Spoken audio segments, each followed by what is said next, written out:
Hi.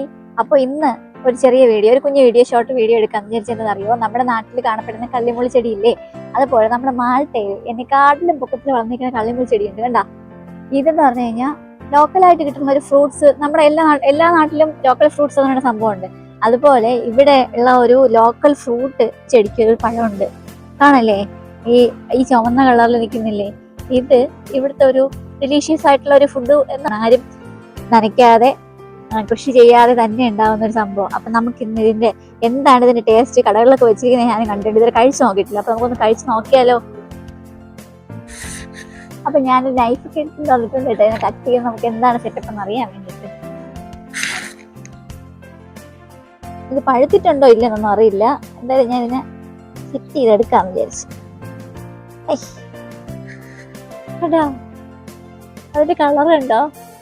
നമ്മുടെ എനിക്ക് dragon ഫ്രൂട്ടിന്റെ പോലെ ഉണ്ട്, പക്ഷെ ഇതിന്റെ പുറത്ത് മുള്ളുകളൊക്കെ ഉണ്ടാ. നോക്കട്ടെ, കാണാൻ നല്ല ഭംഗിയാണേ. നോക്കിക്കേ,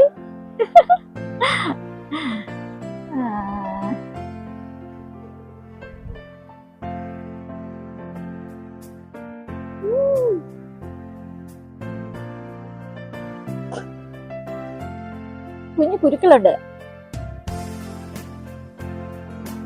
ഡ്രാഗൺ ഫ്രൂട്ട് ഒക്കെ കഴിക്കൂലേ, ആ ഒരു ടേസ്റ്റ് തന്നെ ഉണ്ട്. കണ്ടോ, ഇതാണ് സംഭവം. കുറെ നാളുകൊണ്ട് വിചാരിക്കും. ഇത് കടയിലൊക്കെ ഇരിപ്പുണ്ട്.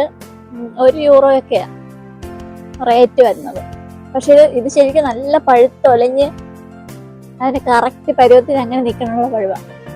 ഇതിന്റെ മഞ്ഞ കളറ്, ചുമന്ന കളറ്, അങ്ങനെ പല സൈസിലും ഷേപ്പിലും കളറിലുള്ള ഫ്രൂട്ട്സ് ഉണ്ട്, ഷോപ്പിൽ കിട്ടും. അപ്പൊ എന്താണ് ഇതൊന്നും അറിയാൻ വേണ്ടിയിട്ടാണ് ഇന്നത്തെ വീഡിയോ എടുക്കാന്ന് വിചാരിച്ചത്. അപ്പം ഈ പഴത്തിന് എങ്ങനെയാ ശരിക്കും കഴിക്കണം എന്നറിയാം. ഇത് വെറുതെ കഴിക്കണതിനെക്കാട്ടിലും എനിക്ക് തോന്നണം, ഞാൻ യൂട്യൂബിൽ കണ്ടുള്ളതാണ്, ഞാൻ ശരിക്കും അത് ട്രൈ ചെയ്ത് നോക്കിയിട്ടില്ല. ഈ പഴത്തിന് ഈ തോടിളക്കിയിട്ട് ഞെക്കി അതിന് എന്താ പറയാ, ഈ പൾപ്പ് മാത്രം എടുക്കും. അപ്പൊ എന്നിട്ട് ഇതിന് കുരുവുള്ള, ഞാൻ പറഞ്ഞില്ലേ കുരു കൊണ്ട് തുപ്പിക്കളയാനേ പറ്റുള്ളൂ. നമ്മുടെ പേരക്കയിലൊക്കെ ഇരിക്കുന്നില്ലേ കുരു, അതുമാതിരിയുള്ള കുഞ്ഞു കുഞ്ഞു കുഞ്ഞു കുരുക്കളാണ്. അപ്പൊ അതിനെ എന്നറിയോ, അരിച്ചെടുക്കാൻ വേണ്ടിയിട്ട് ഒരു തുണിയിലിട്ട് ഈ പൾപ്പിനെ നന്നായിട്ട് ഉരച്ചെടുക്കും. അപ്പൊ ഇത് ഈ പൾപ്പിന്റെ ആ ഒരു നീര് മാത്രം നമുക്ക് പാത്രത്തിൽ കിട്ടും. അതിനെ നന്നായിട്ട് എന്താണ് പഞ്ചസാരയും ഇപ്പൊ നാരങ്ങ നീരുണ്ടെങ്കിൽ അതും കൂടെ ഒഴിച്ച് നമുക്ക് സ്കോഷോ നാരങ്ങ വെള്ളം കലക്കുമ്പോൾ കളറൊക്കെ വരണില്ലേ, അതുപോലെ ആക്കി എടുക്കാൻ പറ്റും. നല്ല ടേസ്റ്റി സാധനമാണ്. അപ്പൊ ഇത് കഴിച്ചിട്ടില്ലാത്തവരൊന്ന് ട്രൈ ചെയ്ത് നോക്കണം കേട്ടോ, നല്ല ഫ്രൂട്ടാണ് കള്ളിമുൾ പഴം. അപ്പൊ എന്താ, അടുത്ത വീഡിയോ ആയിട്ട് വീണ്ടും കാണാം, പുതിയൊരു വിശേഷമായിട്ട് കാണുന്നവരെ ബൈ ബൈ. പിന്നെ ഒരു സാധനം കൂടെ കാണിച്ചില്ല കേട്ടാ, ഈ ചെമ്പരത്തിപ്പൂ ഇവിടെ ഉണ്ടോ എന്ന് ആർക്കെങ്കിലും സംശയം കാണും. നമ്മുടെ നാട്ടിലെ ചെമ്പരത്തിപ്പൂവാ, പൂത്തൊലഞ്ഞിട്ട് കണ്ട. അപ്പൊ ബൈ ബൈ.